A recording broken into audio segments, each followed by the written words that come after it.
Welcome in, everybody. You heard Scar's got a new chair. Welcome on a Monday's Maize and Blue Reviews. Good afternoon, Michigan football. Scar, you got a new chair. You feel pretty good about it, huh? Well, the other one, you were telling me, man, it's creaky and moving and cranking nasty noises. It's like me. It's old. It's beat up, man. It makes old noises. I can see the old chair down the hallway there. I like it. Sometimes. Well, hopefully you're comfortable and feeling good. It was a heck of a weekend for Michigan, one that, people are never going to forget.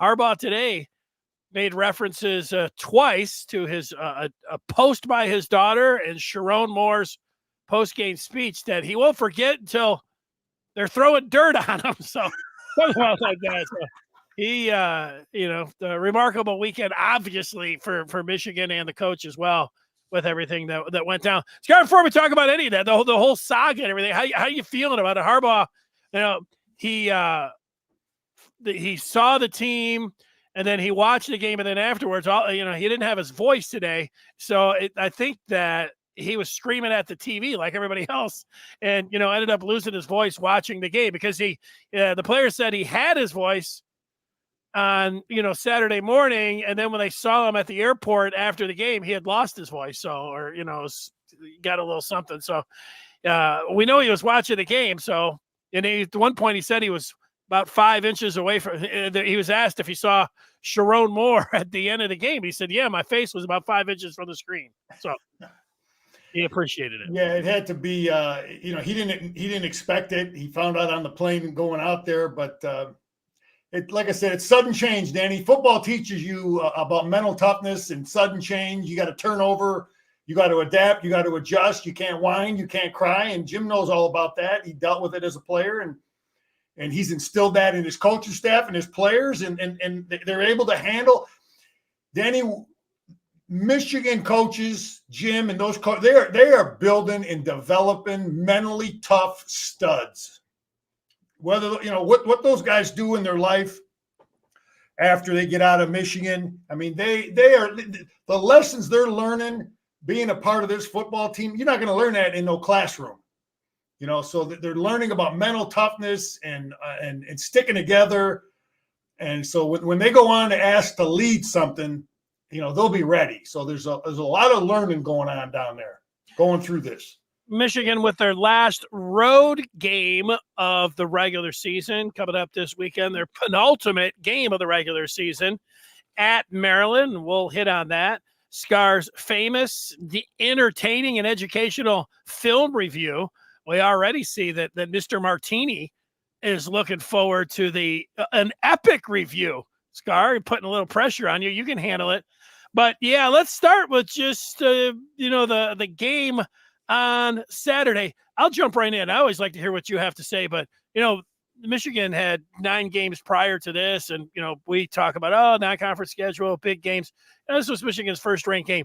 This game, since the game ended on Saturday, it feels like the intensity of I'm talking about just afterwards, of 20 games. I mean, that's why you can't. The next year, actually, they seem like they are playing like an epic game, every single week. But that's why you look forward to these games like on Saturday if you get through them. But my point is all of the other games rolled up and maybe times 10 is the energy of getting a victory like they did on Saturday. That's how I see it. What are you thinking about after Saturday's victory? Yeah, they haven't, they played in some football games this year, but physically, mentally, emotionally, they were tested in all ways. And that's why you go to Michigan, Danny. You want to go to Michigan, you want to play for Big Ten championships, you want to play against the best, you want to play on national television. And we were playing against great players, man. A bunch of guys are going to get drafted on that team, and it was obvious. Danny, I looked at my notes. Last week, I forgot to talk about my thoughts on Penn State, what we needed to do to win the game. I looked at them. Okay, and this is what I thought we needed to do. Secure the ball. We did that. Create mismatches and get advantages and create confusion. We did that with so much of our formations, and you're going to see that. And then we got to execute. Sometimes we didn't execute. We got throw, catch, block, make plays, and I thought we made plays. we stripped the ball, create a fumble, and then defense. I thought we had to adjust, be sound, stop the run and tackle. We did all these things and just win the kicking game, and we did all those things against a real good team that tested us. And listen, that offense is pretty good. I know James Franklin fired his offensive coordinator, but that same offense put 30 points on Iowa, the great Iowa defense. Okay. So that's a pretty good offense. I know you're not too big on that quarterback, but people want to say, their offensive coach is this, their quarterback is that. Well, maybe our defense is that freaking good and our coaches are that smart. But it's a great overall win. It took everything, like I talked about Saturday afternoon.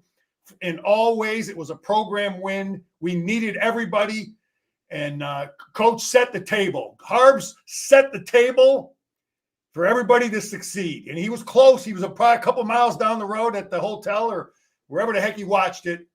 But the coordinators took over, and the assistant coaches took over and did the coaching, and the players played. They were ready and prepared.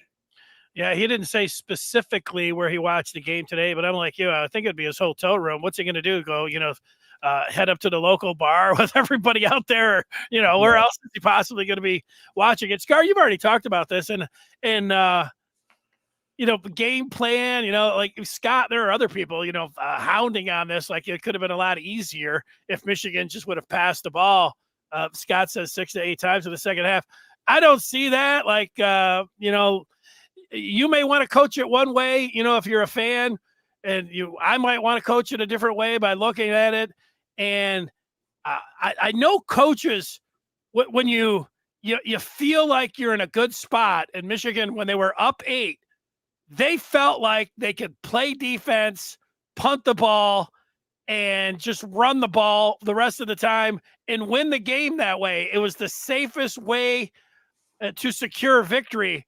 And, Scott and others, and they did throw that ball one time and got that 15-yard penalty, which was a huge play in the game. So they didn't run it every single time, but I know, so technically they didn't, or technically they did, I guess. So whatever it is, but Scar, what do you say? There's a lot of people that still feel like, it could have been easier if they'd have just thrown the ball.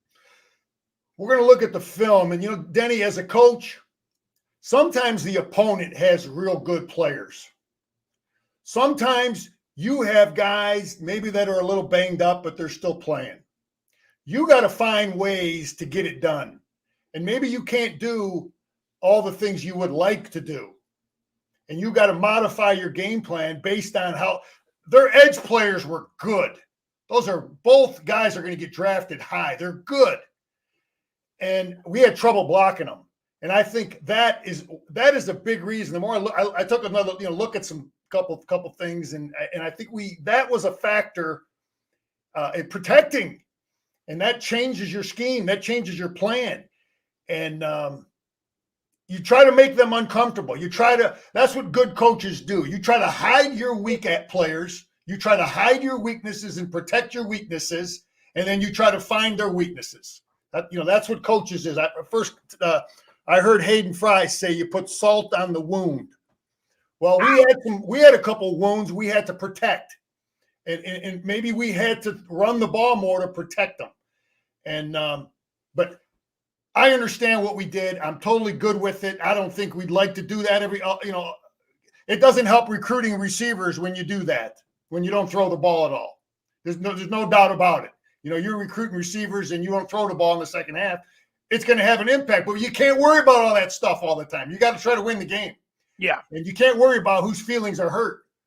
You can't worry about it. Some games we're going to throw it. Some games we're going to run it. What's the defense trying to do? Who are their players? Who can't we block? Who can we block? Who can we fool? Who can't we fool? By doing what we got to do to win. So, and I think that team is they understand the word team. I think Jim instills that. Everybody down there understands it. So I don't think there's any hurt feelings if they didn't get enough touches or enough looks or whatever. Yeah, for me, I think that Michigan may have thrown the ball a little bit more if it was a 7-point lead. a 6-5, 4-3. If it was a tie game, I think they would have thrown the ball. Obviously, if they were down, I don't think they would have just said, "Oh, we're just going to, run it up the middle, regardless of down or distance, and then we're just going to punt. And this is the way we're going to play the game." A lot had to do with them being up by 8, and a lot had to do with how they felt about their defense, and how they were playing. So yeah, we've been over that, but I know still people are talking about it. What about the rest of the Big Ten? How much did you watch of Ohio State ripping through Michigan State? Man, they just the kids, the receiver's good. You definitely got to have a plan for the receiver, Harrison. He's good, and their defense is, they're a good football team. They got big, fast, athletic guys, and they'll be every bit the challenge. Their defense will be every bit that Penn State's was. But we're gonna outplay them. We're better at the quarterback position. Our guy can move. We got to get a good handle on that receiver. Our crowd has got to be a factor. 2 years ago in Ann Arbor, our crowd was a huge factor in that game. I feel good about it. You can run the ball on that defense. We know what the heck they're doing now, Danny. We didn't know what the heck we were going to get from that defensive coordinator. Now we know, and it's more of an advantage for us that we saw a lot of his adjustments and the things he likes to do. If you want to quickly go over Maryland and get that done with, because that's all I'm really focused on now, the 2 teams we got left. Danny, to win this game, the quarterback is something special. He can run, he can throw. He's capable of having a Caleb Williams type game. He's capable of that. He's a gunslinger. And every now and then, though, he'll make a mistake. But the kid is capable of being a serious, serious problem because he can run and throw. But number one, you go on the road, you got to secure the football always. That's always the big thing. We got to match the intensity, Denny. That's the thing about you got to get up now. This is week 11. You got to get mentally ready to go every week. And Jim does a great job of that. Our team will be ready. They got to stay in that 1 week box because we know who's down the road, but we got to match the intensity. Denny, it's senior. It's going to be their last home game. That is a factor. You go play somebody, their senior's last home game, their motivation level will be elevated. So we got to match the intensity. We got to have a great week of practice. We got to stay in the submarine, man. We got to stay in the submarine. Maybe some of the talk, maybe some of this BS the volume will throttle down a little bit. They got to stay focused on the same things they did last week. Go to bed early. Get up, eat right, go to class, pay attention to meetings, have a great week of practice, and just focus on that stuff. And you got to have, all those little things prepare you to have a great week. But Denny, they got great skill players, Maryland. They've always had good skill players. We got to bully them with the front seven. I think we're better than them front seven on both sides of the ball. So we got to show our strength and our advantages on both sides of the ball with the front seven. And, they just come off a win. I was hoping they would have got knocked off at Nebraska, but now they got a little more confidence. And, that would have been 4 or 5 in a row. That could have been time to start playing some young guys, so. And I don't know if this matters at all. It's just something that's in my head. It used to, for a few years there anyways, Michigan's game before Ohio State was Indiana. You remember Indiana with the one game famously a few years ago, they had success running the crossing routes. Everybody's like, well, Ohio State will see that, and then Ohio State did see it. It seemed like, they used it to their advantage. My point is that it seemed like Michigan was playing Indiana a lot of times before Ohio State, and Ohio State was always playing Maryland. It seemed like, and Maryland, it seemed like more times than not, gave Ohio State problems. So, this game here, while I'm already like, as much as I was talking about, big games, this one, I don't know, it's very hard. I know they just preach and focus and leadership and what you just talked about, getting up and having your blinders on and all that thing. I think it's tough this week, and I think that Maryland game is going to be tougher, at least as I sit here and I'm talking with you. I don't think it's just going to be an easy game, for Michigan. But, I think Michigan's going to win. I'm not predicting any big upset or anything like that.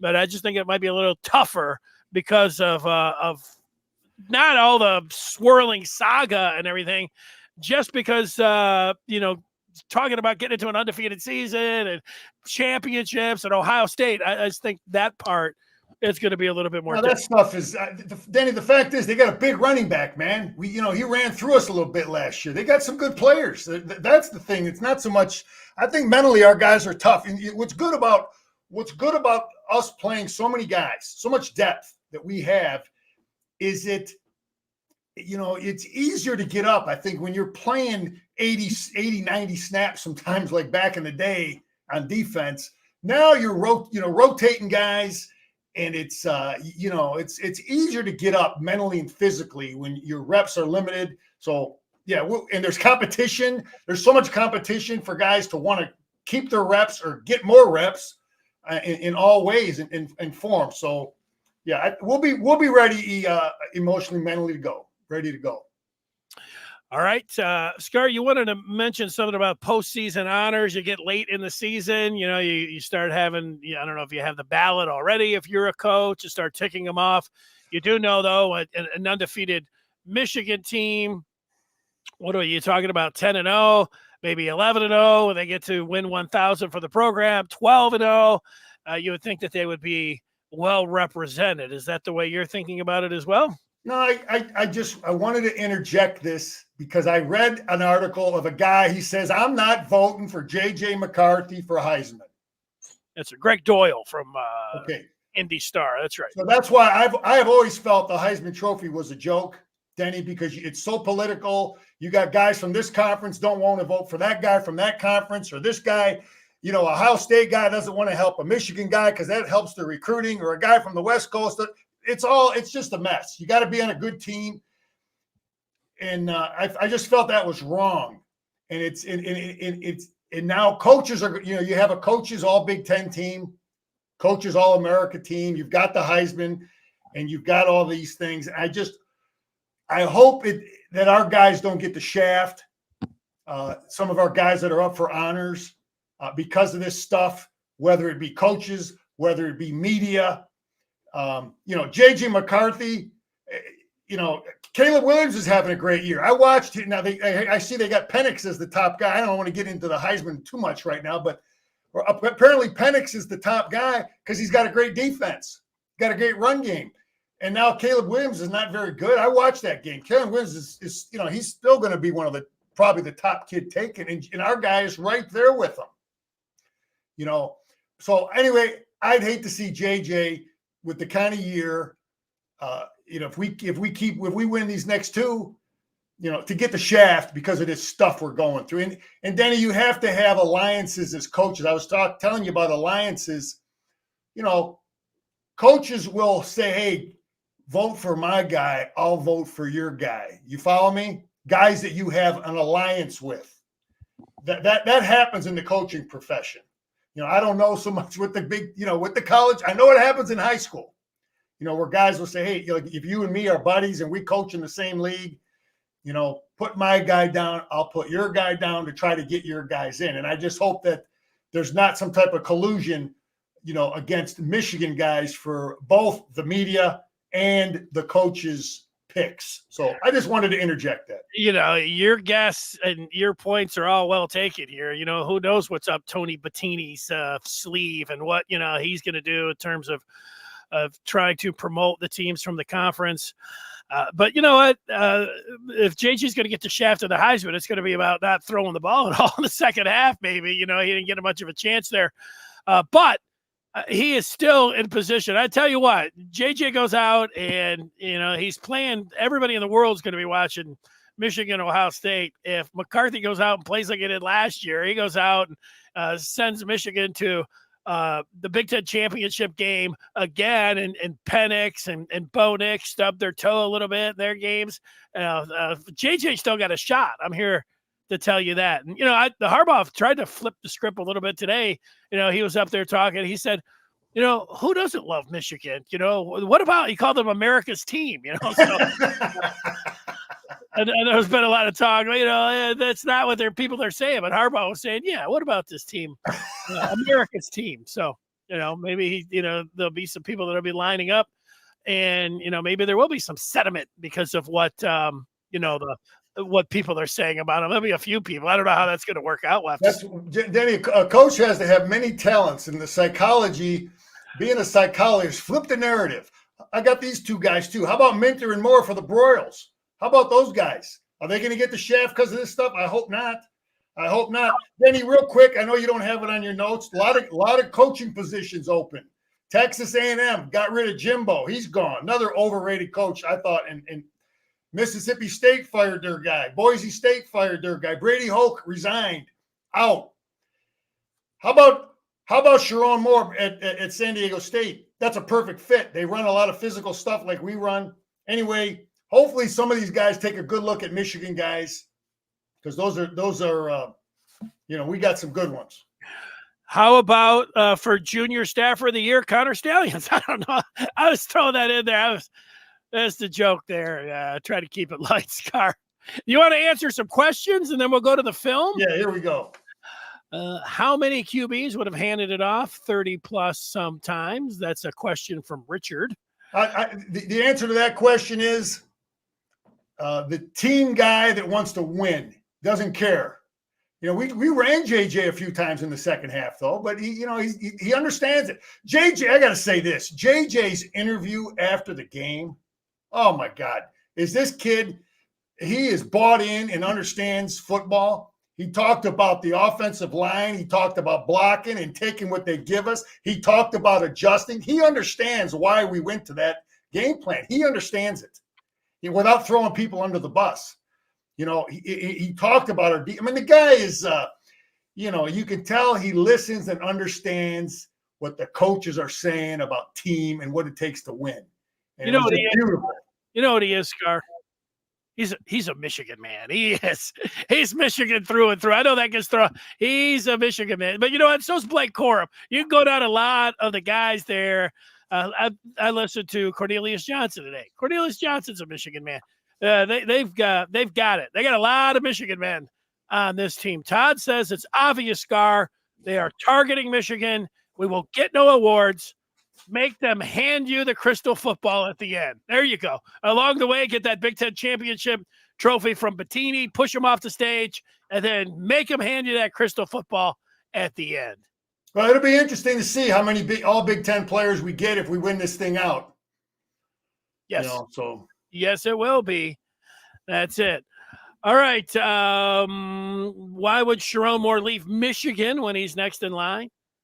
Yeah, that's right. You don't know. Like, Sharon wants to make sure, he could be Michigan's coach next year. So, well, how long is Jim? Is that how long is Jim going to be here? Richard said he'd wait 5 to 10. Okay. Well, Harbaugh did say today that the plan is, if he is not coaching against Maryland or Ohio State, it'll be Sharon Moore will be up again. There'll be no, good. What happened in the non-conference kind of things. That's good because if it ain't broke, don't fix it. Yeah. I mean, like the non-conference was a time to Mike Hart, Jay Harbaugh, all this, but just Sharon.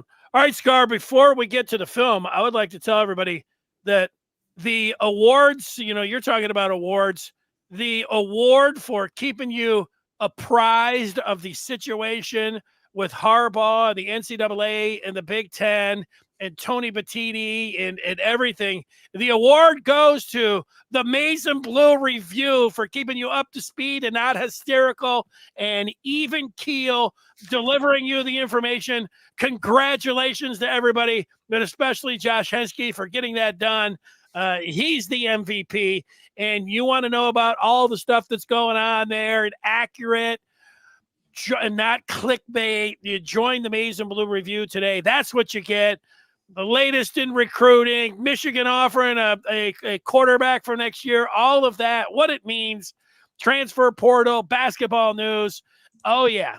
Go to michigan.rivals.com for that, as you know. But, hey, I would like to tell you anyways. Let's get to that film review of Scar. I do just want to say, as we go into the film review, that I would like to thank Quick Cut for their video and analytics, as we do throw it over to the Scar of the Telestrator with the chalk, and Scar's all ready, but he's fired up already, and he gets real fired up when the tape gets here, and he gets to walk you through everything from Saturday. Go ahead.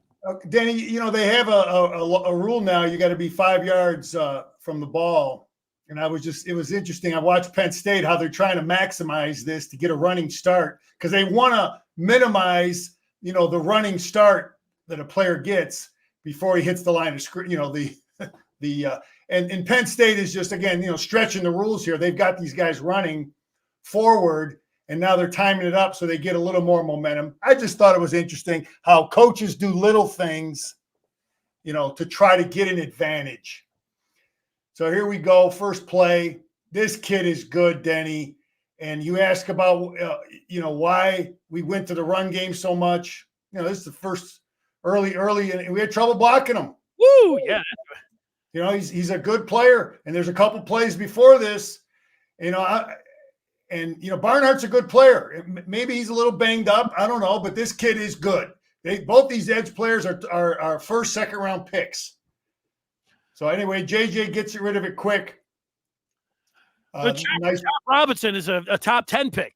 Yeah, so these guys are great players, and it's if anything, maybe our coaches should have done some things, maybe get it back, do some things to try to protect and help our tackles in these situations. Here he is again. Here's 3rd and 8, and JJ is a pretty quick guy. And he's not getting away from these guys. So maybe we could have done some things. And we do. That's the great thing about our coaches. They came out with a game plan. And sometimes you don't know. I mean, I've coached against guys that were, Notre Dame and Michigan State guys and Purdue guys. And, you think, you look at film and you say, okay, they're this good or this, that, or whatever. And then you start playing and you're like, oh, this kid's better than I thought. And you got to change some things, so 33, 11, and 44. Those guys were problems. They are excellent football players, no doubt. Go ahead, Scar. Okay, so here we go on defense, 3rd and 9. And not quite sure what good protection, though. They have great protection. And I thought that their protection was by far the best we've seen. And, we're trying to give them different looks, and they're a little confused, and we get a stop there. So some of the coaching by Penn State looked confused at times. And, again, I thought, is he a little banged up? Is he a little, is Barnhart in here? I just wanted to point this kid out again. Look at the jump he gets on the ball. And I think Sharon Morse, he had enough. Here it is now. That was 3rd and 3, and he's like, we're going to look at some other things, man. We got to look at some other things. Yeah, I mean, you're coming off the ball like Myles Garrett. You better do something. I'm surprised they didn't, try to chip him or, I didn't. Yeah, bring a tight end over there, and we'll see some. Yeah, but we didn't do it. We didn't do a lot of that. Again, here's the great protection. We're bringing 4, 5 guys, and they pick up a big 3rd down, 2nd down here.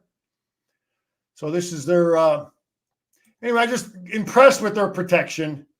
They got a tackle there that's supposed to be a top pick too, and he played like it. That's right, the left tackle. We got to do a better job on coverage there. This running back is tough, and we got a 4-man front here. And, I wanted to talk about this technique because I think it's hard. Danny, I played this technique and I coached it, and it's really hard.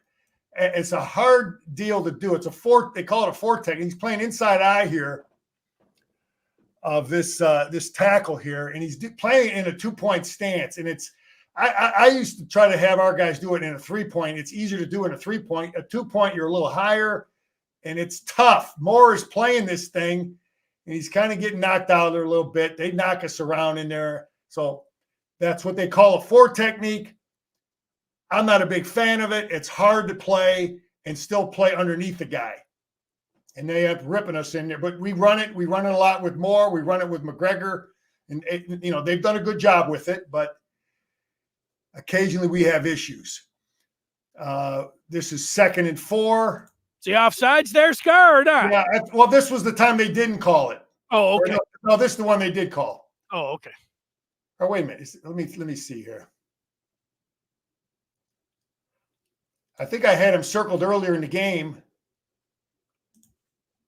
Yeah, he looks all right there to me, but I mean, I know that real line, and there's the big fella with a nice move. Big 99. Cam Good. Okay. Cam Good.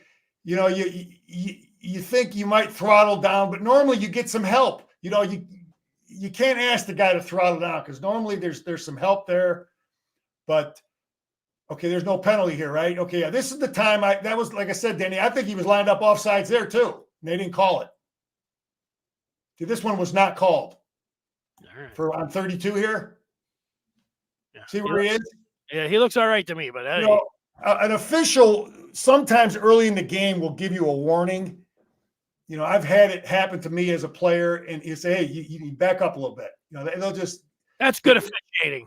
Yeah, and they'll do that at times. Some of them won't, and some of them will tell your players that, which is good. But anyway, this kid is athletic enough. He made some plays with his feet. This formation, Denny, is Penn State runs it. We don't see it much.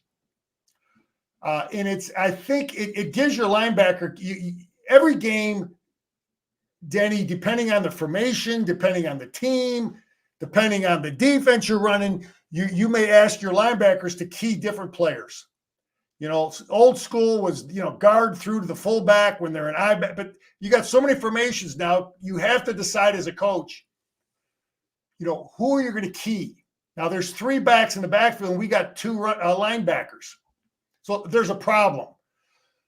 So anyway, I think this formation gave us trouble. I think a lot of it had to do with keys because they're blocking different plays, and you can't get a real bead on things. So all they're doing is running a zone here, and they're moving us, but our linebackers look confused. But bottom line is, I don't care what defense you're in, they're moving our front a little bit. This is not Michigan here. See how they're moving us here? Yeah. That's not good. I don't care how good your keys are. You're in trouble if that happens. So that was bad. But these next 5 plays are 5 of the best plays of the Michigan defense this year. And they bend but don't break here. This is I crossed it off. I wasn't sure, but it was 5 great. This is the kind of stuff you want to show teams 5 years from now, 10 years from now. I mean, I know coaches still show the old Penn State goal line stand from when Paterno and those guys were coaching. But there's 5 plays here, Denny. They get 1 yard in 5 plays. 1 yard in 5 plays. Okay, watch this defense. So we get a great job.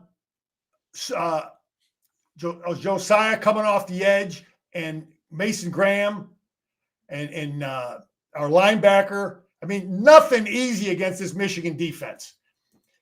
These guys are he's coming off the edge strong, and this kid is a stout kid. He's not the tallest kid. Mason Graham is punching, and then you get Junior in here filling, and this is a great looking, no gain football play. 3 guys that are tough in there. That is not a first down. So we move on. We got 3rd and 1. And now they come out straight T. Now this is different. It's 3 backs in the backfield, but they all present different. They present different stuff, Denny. Different strengths, different weaknesses. It's 3 backs in the backfield, but now the quarterback's under center. And as a player, you got to know, what do they do with straight T compared to, I used to call that inverted bone. I called it turkey bone. I called it turkey. I gave it a 1. I used to that's what I called it. Our you and John Gruden, I like it. Whatever. Coaches come up, sometimes you come up with names for formations you don't have in your playbook. so you can communicate with your defense. Anyway, this is straight T. This goes back to Woody Hayes. This is a 70-year-old offense.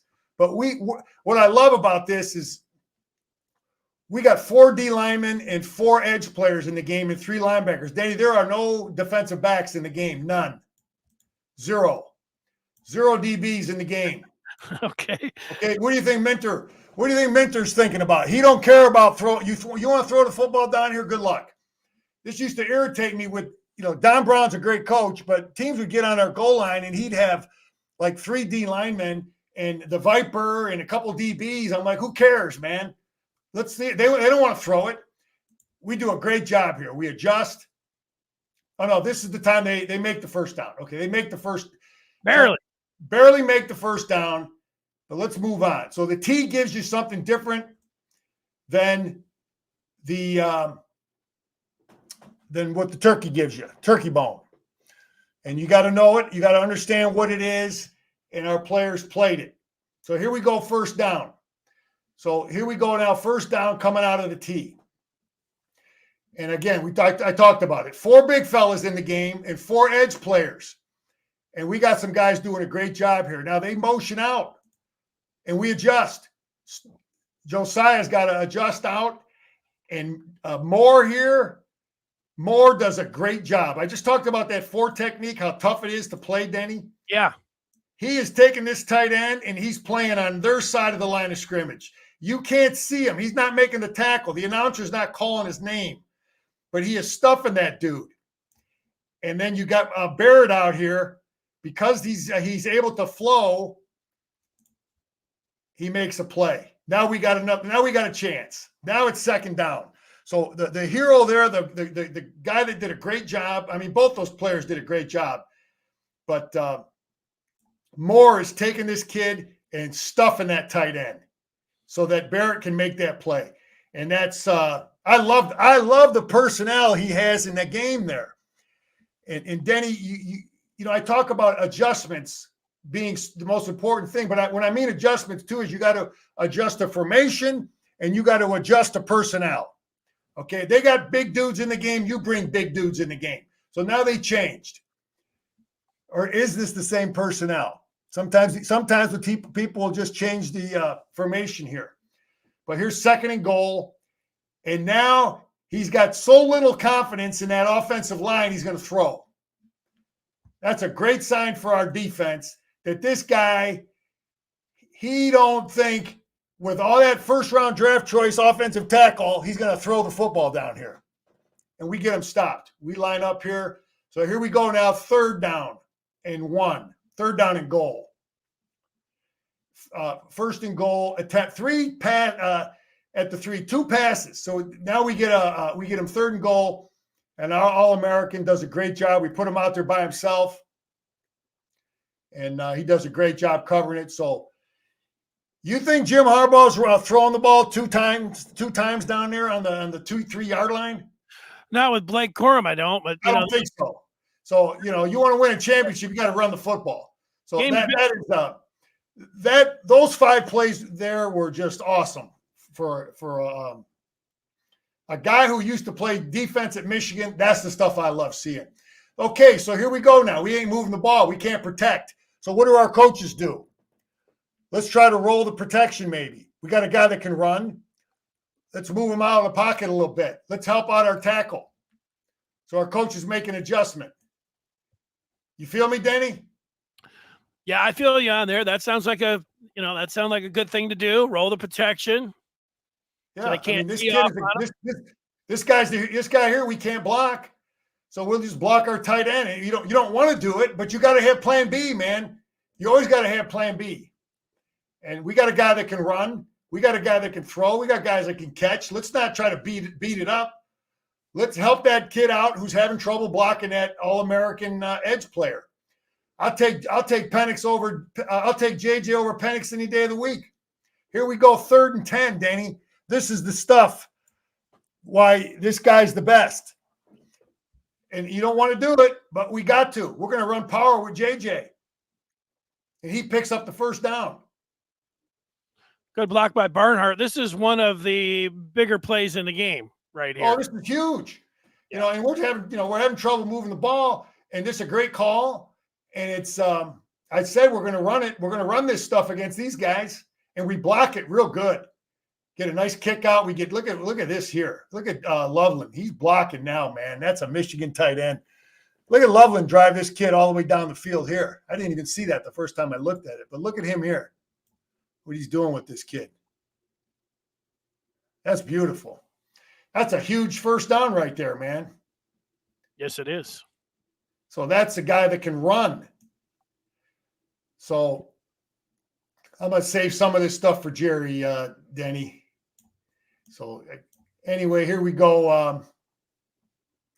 This is executing.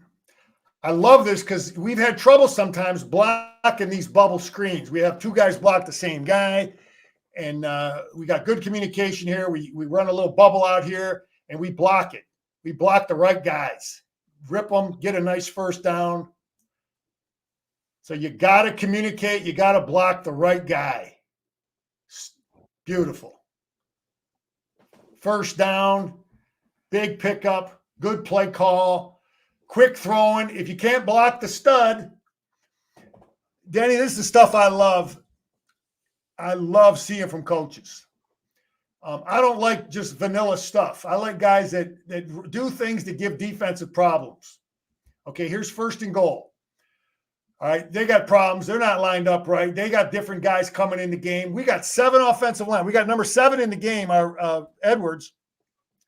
And now we got 7 offensive linemen in the game with 2 tight ends in Donovan Edwards. And they got some issues. And they get a guy in late, and we rip them in there. And they're not lined up. The thing about some of these formations, Danny, when you run these unbalanced formations, these kind of you don't always know how a team is going to line up. You follow me? You say, okay, I'm going to run this formation, but you don't know if you've never run it before how the team is going to line up. So if you look at how they're lined up here, it looks like they got a lot of defense over here and not enough over here, right? Yeah. So we're going to run the ball to the right, which is the right call. And you know, we're down here, first and goal on the 6-yard line, and we get some movement there. But we got big Hinton in the game. We got big Trente Jones in the game, and we pick up a couple yards. Look at Trente Jones. I love seeing him playing. I think he's deserved to play. And you got Hinton, and I hopefully we get this big fella back. Right? He's got another year, right, Hinton? Yes, he does. We need him back, and. So anyway, we created a penalty because they're not lined up, because we brought 7 guys in the game, and Manny Diaz wasn't lined up. He wasn't lined up right, Denny. That was he's smoke. Yeah, he's smoking something, man. So now we come out after the penalty, first down, and we just rip them in there. Touchdown. Yeah, big difference. Michigan. I wanted to point out, I'm loving the improvement we're seeing from Loveland, blocking down, moving guys, and then Corum. That's just a physical play. That's a weight room technique, execution, football play. That's the whole deal there. So, good job. And a huge team. You know, it's a bend but don't break on the defense, and then Michigan gets their chance to go down there and score a touchdown. Pretty big deal. That's right. We're not throwing the ball. You see Michigan throwing the ball on the 3-yard line? No. They didn't throw the ball. Watch this. What's Penn State doing, man? We can't, that's an embarrassment. 3rd and 2. Huge play here. 94-55. The best 2 in the Big Ten as a tandem. No movement there. 3rd and 2. Stuffing guys. Coming off, making a play. We didn't call Jenkins' name much, but he's not getting knocked out of there at all. So this is a huge play, man. And our coaches, after you watch Penn State a little bit, anytime they come out empty, I'm calling these plays after a while. I'm sure our players were too. Anytime they come out empty and motion this kid in, that meant quarterback ISO, quarterback power, quarterback something. And our coaches knew it. Our players knew it, and we stopped them. That's a huge stop. That's coaching. That's knowing what the heck they want to run when they bring that guy in. So How about this Thaw kid not dropping nothing, Mr. Reliable? He had a good game. Over the shoulder, he caught one. Yeah, and here we go again. This is a 1st and 10. We're adjusting. We're gonna roll out JJ. So, I love this throw. No, I mean, and can you do? What if the guy couldn't run? Can you run this stuff? That's why this guy's the Heisman Trophy winner. You can't run this with the other guy. Our guy can move. That's a big throw. Huge play. Get outside the defense, throw it. You know, Kojo, nice catch. So here we come with 7 offensive linemen, a little different formation. Now we brought the 2 tight ends right here. Okay. How they lined up. I give him credit. He looks like he's lined up pretty decently. You know, they got plenty of defense over here. So even though we hadn't shown that formation this year, they're fairly decently lined up. But, you know, there's still a gap over here, Denny. There's still a gap that is unmanned, and Corum found it. And that's the thing about unbalanced. Okay, when you go with these kind of formations, I said you don't know how a team is going to line up. And we've got a guy, and 2 guys. So we got 5 big dudes over here. And they got 4 guys and a linebacker sitting right over the guard. But there's still an empty gap here. And where does the gap show up? Hang on. Let me see. Let's slow it down. Where does the gap?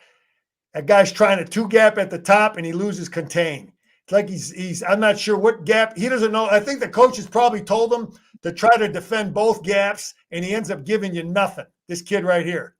Their coaches put him in a bind because there's 2 empty gaps there. There's the outside and there's the inside, and he doesn't do either. And Corum finds it. There's no contain out there. So that's the thing about those formations. You know, how's the guy going to line up? But that was a great job by Barnum there, sticking on that guy. And, you know, and then Corum finding the gap.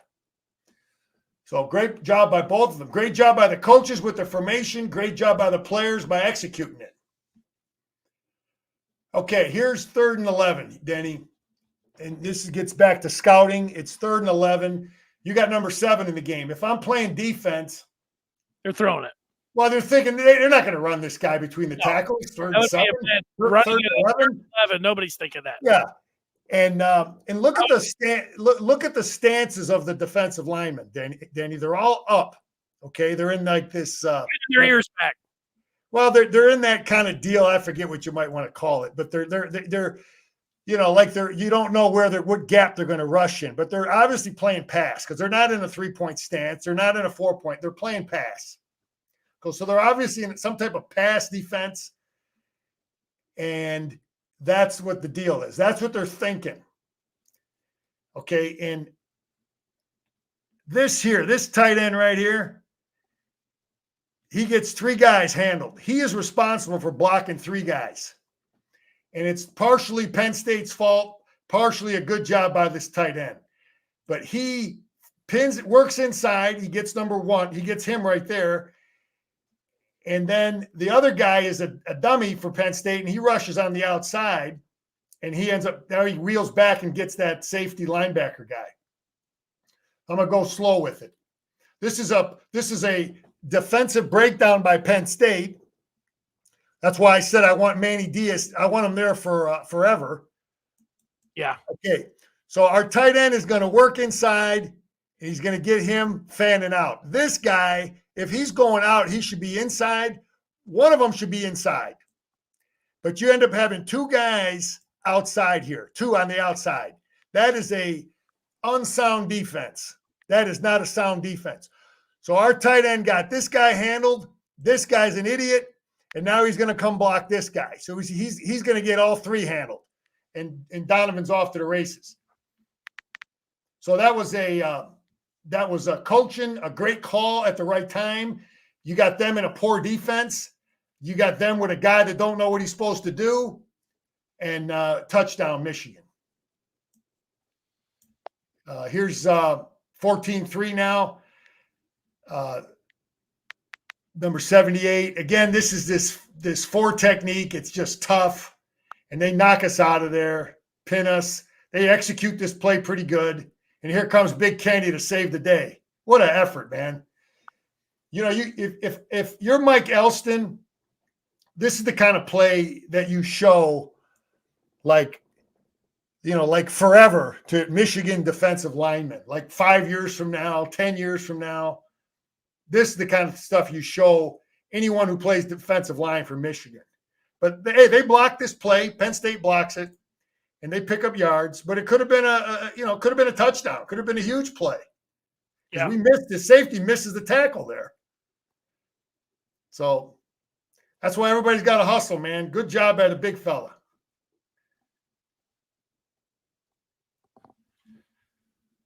Moving along. Moving the backs around to get us confused. 3rd and 5. Coordinated defense. This is a coordinated defense. Not like Penn State where they got guys in the wrong gap. Okay, we're all slanting together. We're coordinated. This the front, Denny. The front. Let me slow it down. He's slanting this way. He's slanting this way, and the backer is taking the gap, and he's going to work outside. But everything's coordinated. We're gap sound. Okay, and that's why we make this play on 3rd and 5 and get them punting the football. Who is that? Ben? Who is that? That's Benny. Had a big game, made some plays. But they called the right defense. He executed. He's in the right gap.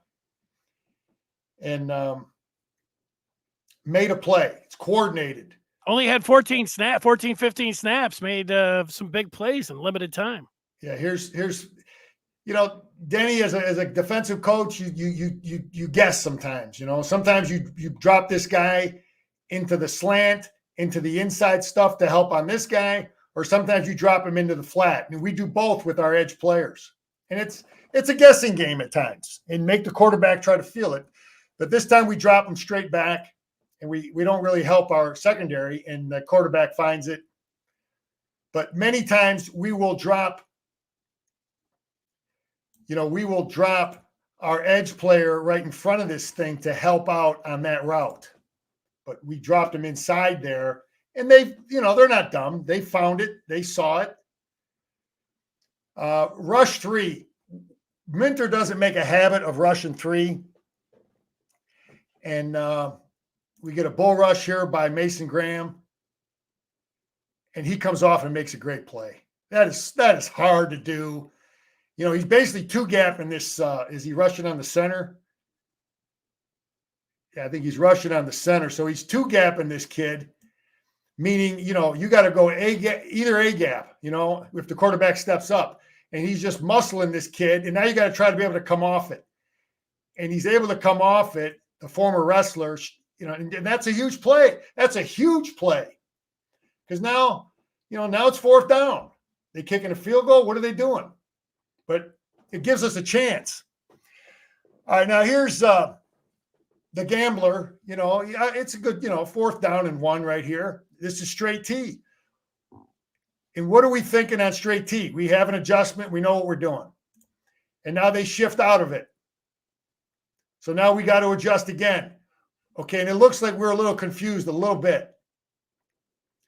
Not quite sure if we're lined up right, but I think we are lined up right. I think we are as the play develops. And now here's what's happening, Denny. This is a play that I talked about it last night, Saturday night. I said, you don't see this stuff often. You work on it, you work on back. Anytime anybody crosses an edge player's face, here's McGregor right here. And this is hard on him to feel. But anytime somebody crosses your face, you got to try to feel it and try to run with them. It's easy when backs cross your face because that's screen. But occasionally, teams will sneak a quarterback out. Okay, this is why, Bear Bryant talked about vision being the most important thing for a defensive football player.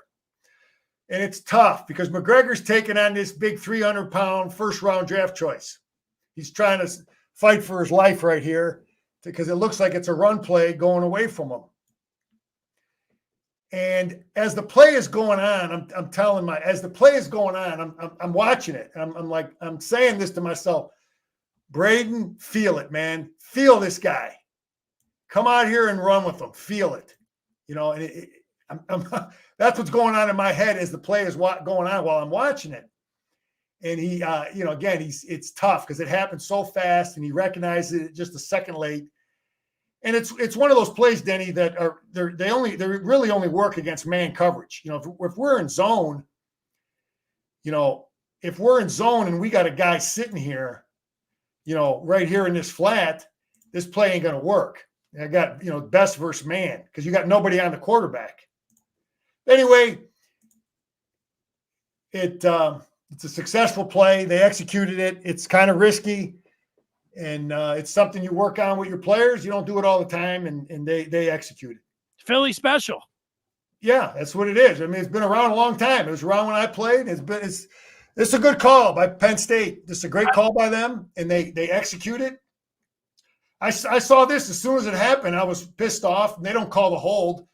I thought maybe we were a little confused with our alignment, but this is a great deal by them. They motion out, and then they just run the quarterback ISO, and they block it well.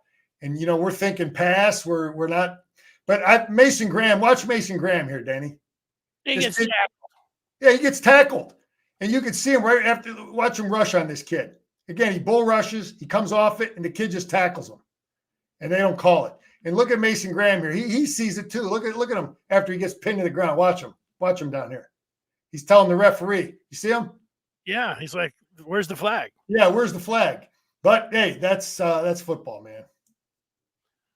That's football. All right. Anyway, I know this is the call you didn't like.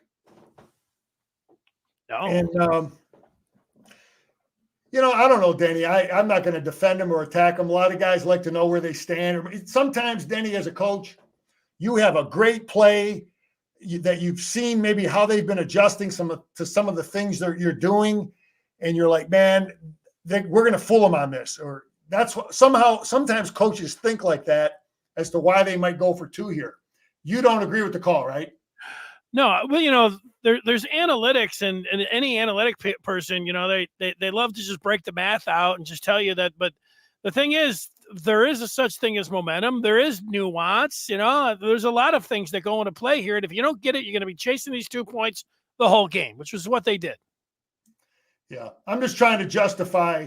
There's times I've been the guy to go for two if a team is just clueless on a certain formation. Their quarterback was just down at the other end, and they called a pass twice down there, and it wasn't like they had anything that like, oh man, we were really on something. And you're right. You make a good point. Yeah, Danny, I told you, listen, they've done nothing that appeared that they fooled us. But I've been the guy where I look at it and my offensive guy will say, hey man, run this. They had no clue how to line up with it. We fooled them. We blocked them. Or run at this kid over here, this number 42. He's a lamb chop, whatever. There's a reason for it. And his reason, you're right, it doesn't make sense because this play is, we look confused initially, but then we get lined up right. And it's, we get everybody, see how we're kind of confused here? See how these guys are talking a little bit? Anytime I see that, see how they're communicating? Yeah. That tells me is there confusion? But we get it figured out. And basically we're in man coverage. He's got him. And we actually have an edge player, Denny, on a tight end. That's something we haven't done much of.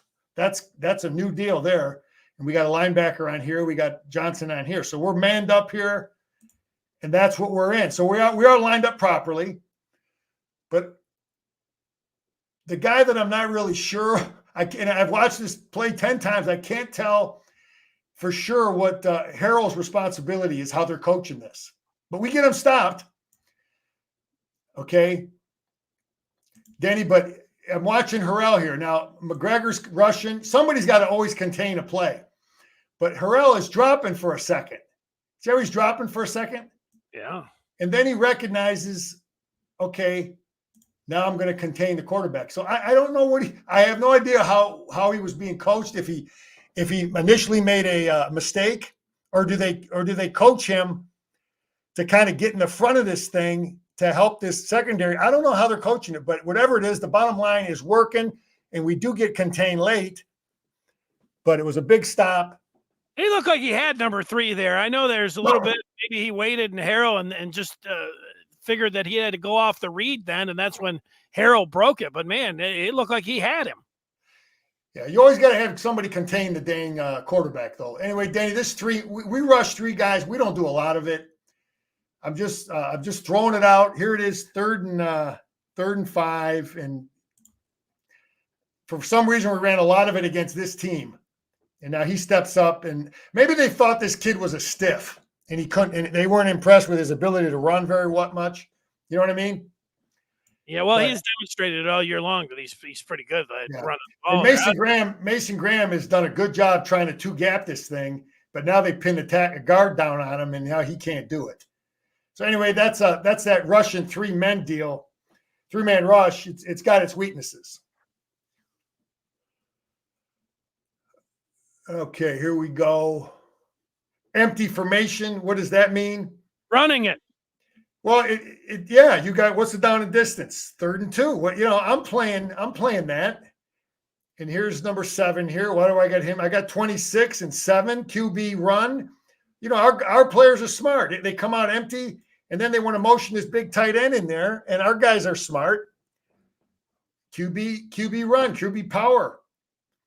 And here's Big Benny making a play. He strips this ball out of there. Kid made a great play here. He takes on this. He takes on double team here, holds his ground, comes off it, and gets a swipe at it. And Page picks it up. Huge play. It was a forced turnover. And let's get the camera on 26. Where's the big fella? Stripping it out of there, man. Good job. Great Big play. Turnover, baby. Good.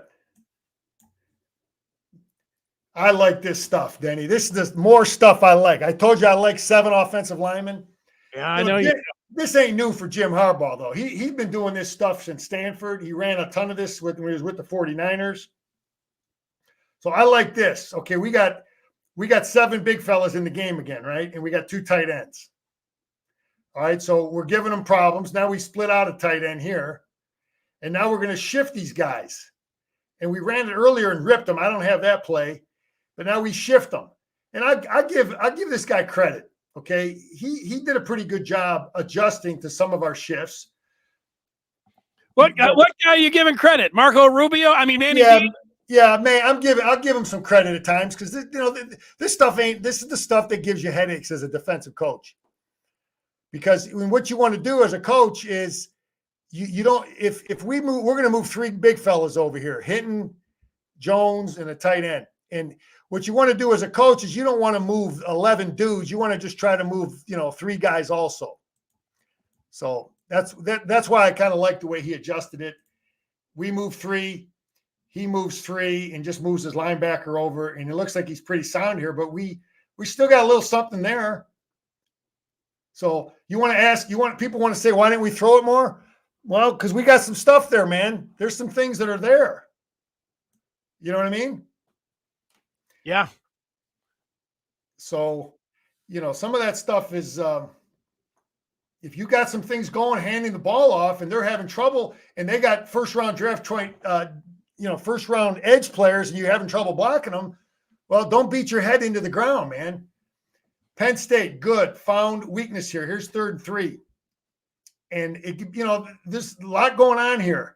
And I think Minter was like, okay, it's 3rd and 3. You're empty. I'm tired of you running this dang quarterback, okay? And that's what Minter's thinking right now. I'm tired of you running your quarterback. So that's what we have called. We're going to bring these backers here. But James Franklin ain't no idiot either.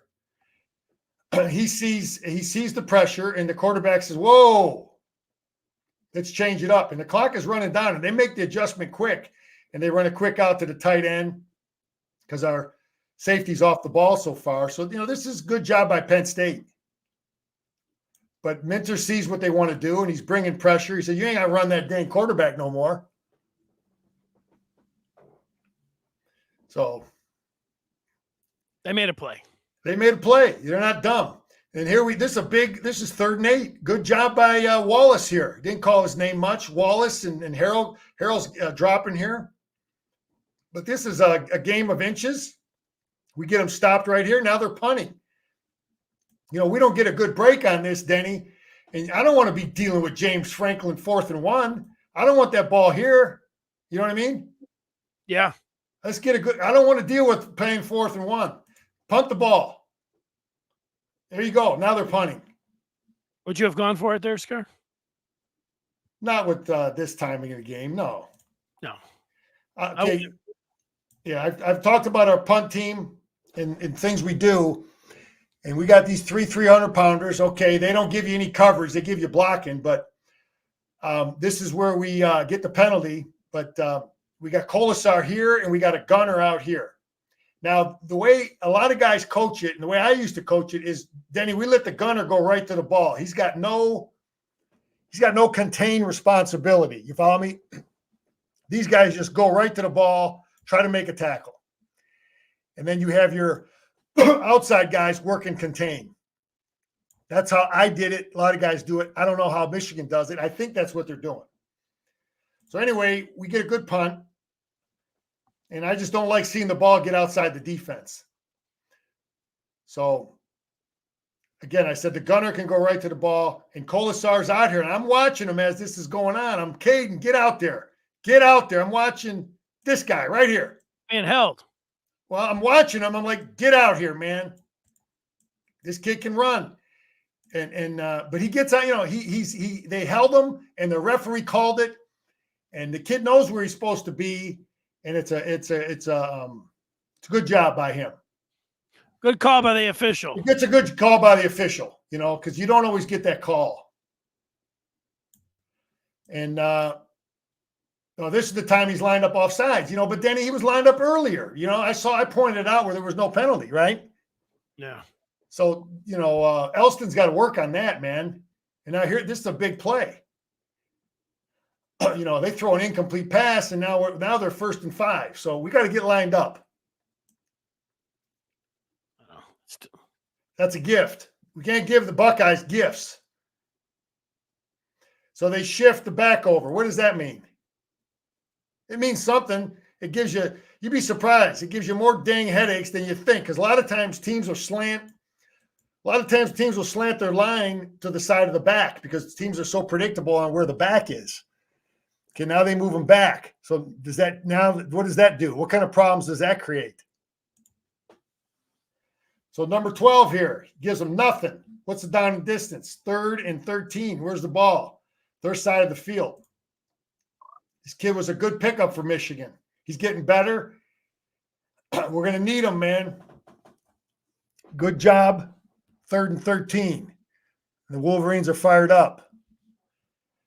What do we got here? 3rd and 9.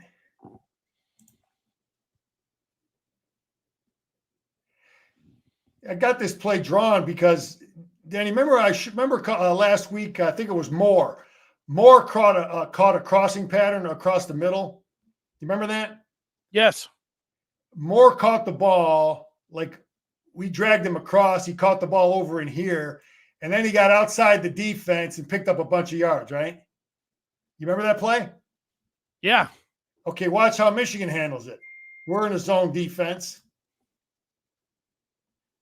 And we get a good break here. But this guy doesn't let the ball outside the defense. Who is that right there?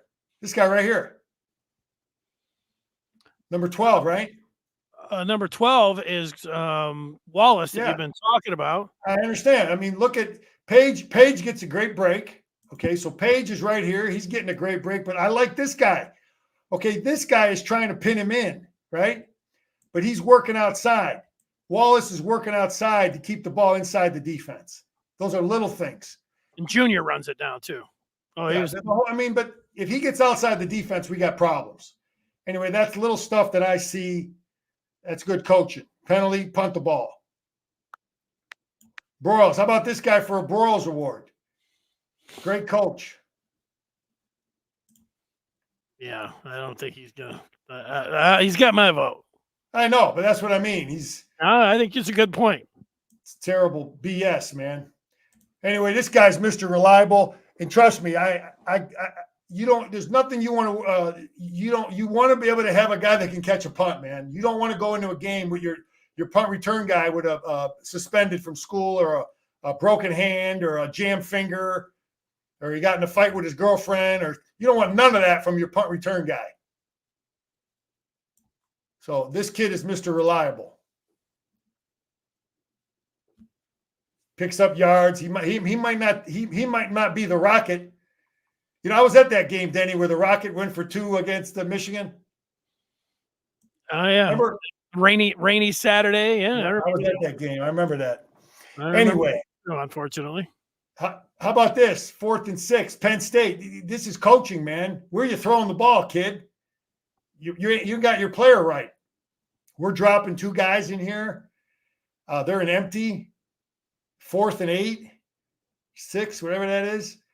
And they're just a confused football team. Good stuff. There were a lot of people yelling, fire Franklin, and Franklin's like, I'm going to fire the coordinator for that. Yeah, that's an easy out. But like I said, Danny, they put 30 on Iowa, the great Iowa defense. You think maybe Michigan's defense is pretty good? How about this guy? Fired up, baby. Yeah, I like him. I saw him. Joel Klatt thought it was Woodson. Oh, is that Woodson there? No, it was. That's what John. Sorry. I know.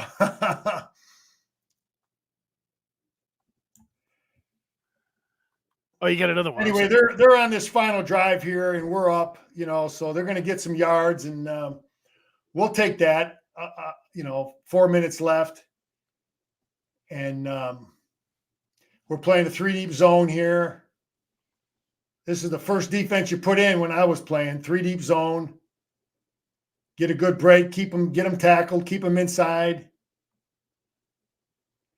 That's good stuff. This is good tackles. This is why I got them circled. Those tackles are good, man. I think they're better than we're going to see in 2 weeks. These 2 guys here, I think they hold McGregor here. And when we get the penalty on the big fella, he runs him down, but that's not a good penalty. Big 99. I don't understand. Danny, we're in man coverage here, and this is just not good technique by I think this is number 3. I think the linebacker, they just tell him to just mirror or drop in the middle. I thought it might be on the linebacker, but you got to keep inside leverage and man coverage. Keep yourself between. See how these 2 guys, Denny, have the receiver outside here? Their bodies is between the ball and the man, between the ball and the man. And this guy, remember, he lets them inside of him here. You got to keep inside leverage, force them out, and then keep a trail technique. Keep inside. I don't know how they're coaching it. I don't know if he's expecting this linebacker to help him. But the linebacker doesn't give him much help. We let him take an easy inside release. That's too easy. That's not good technique. And who is that there, Denny? Colson and Saab, I think. Anyway, we got to be better there. There's the kid from Windsor. It still bugs me. We lost that kid from across the river. Okay. He takes an inside release. And how about this, man? This is the stuff, again, I talked about it. You don't see it a lot, but you got to work on it. This is coaching. And this is smart players. You recruit smart players. So they come out in the swinging gate. Swinging gate there's many different versions of it, Denny. Many. I've defended many. They bring, we got 5 guys here. So they got 6 big fellas here. Some teams will put a running back over here. Some teams will have a receiver out here. Sometimes they'll have some people will have a guy here splitting the difference. So I got Michigan smart. I love smart defenses. I like smart coaches. Okay, so you got to figure out who's eligible. Who's eligible? Who do we got to cover? And what's our plan? So, you can see a little bit of confusion as you go slow here. See how these guys are talking? I'm going to run it. See, they're not real sure, but they're kind of sure. And then it kind of ends up being a almost like Penn State they could have done things to make it more difficult for us. See, covering the center is the guy people always forget that this guy's eligible. You know what I mean, Denny? I didn't know that. I didn't know he was eligible. Yeah, he's eligible there. All four of these guys are eligible. They are eligible players. How is the center eligible? Because he's. Well, what number does he have? I don't know. What number is that? 44. Yeah, so he's eligible. So all four of those guys are eligible. And I'm looking at Michigan's defense, and you look at it right before the snap. See how these guys are communicating? Yeah. There's something going on. It's not like they're walking across the street like they've done this 1,000 times. They're unsure. He's like, I'll take him. You got him. You know what I mean? And you got him, and you got, you know what I mean? They are communicating. There's something going on there. So they've been coached on it, and now they got to make a decision. That the coach doesn't always. Sometimes players have to figure things out on their own too. So I thought this was a great example of smart players, smart coaches, and we get them stopped. So that's all I got. Michigan wins, coaching, playing, program. Awesome stuff, Denny. You're right. Kent, that was Rod Morrow when I said Keon Sabb. You are correct. Thanks for getting that one up there. Great job, Scar. It was a great win. That was the play there. You get 9 points. It's a lot different, obviously, if they get that 2-point conversion there. So that was a huge one.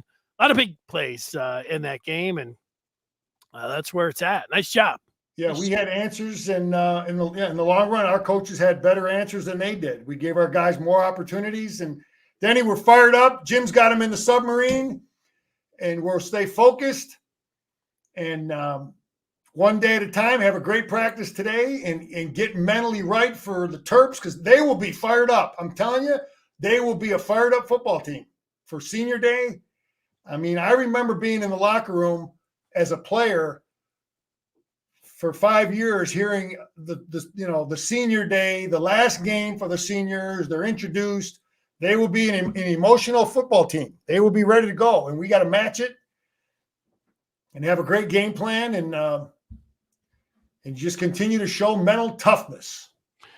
Great job, Scar. Don't forget the Michigan basketball team in action. They're out at MSG taking on Ricky Pitino and St. John's. So in the Gavitt series, 6:30. So see you for that one afterwards. Great job, Scar. We'll talk with you on Saturday after the game.